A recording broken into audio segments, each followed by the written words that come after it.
ఇదే విద్యాసాగర్ రెడ్డి అవే పేదల పైసలతోని పేదల ఖర్చు పెట్టాల్సిన డబ్బులతోని 4 లక్షల సిమ్లు కొన్నాడు. ఎయిర్టెల్కి వెళ్ళి జియోకి వెళ్ళి వివిధ కంపెనీలకు వెళ్ళుకొని సర్వీస్ ప్రొవైడర్స్ 2007లో వాళ్ళ దగ్గర తీసుకొని ఈ సెల్ఫ్ హెల్ప్ గ్రూప్స్ మహిళలు ఏవైతే ఫోన్లు వాడతారో అవి మొత్తం ట్యాపింగ్ చేసేందుకు పితామహుడు ఎవరంటే విద్యాసాగర్ రెడ్డి. మీరు ఆయన మీద ఎంక్వైరీ చేయాలని చెప్పేసి పోలీస్ కమిషనర్ కూడా నేను కంప్లైంట్ ఇవ్వడం జరిగింది ఆయన మీద. ఆయన నీ దగ్గరనే ఉన్నాడు.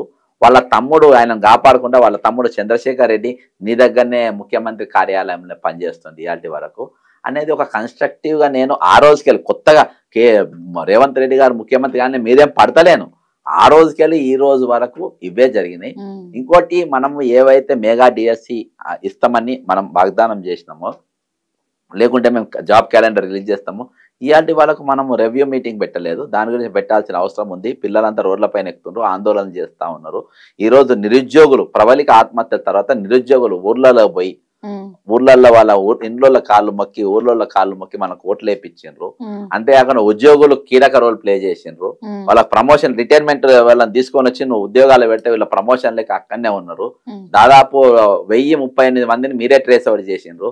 ఇన్ని రోజులైనా కానీ నువ్వే తీస్తానని చెప్పి ఏ రోజు వాళ్ళకి తీయలేదు అనేది ఇటువంటి అంశాలను నేను ప్రస్తావించడం జరిగింది.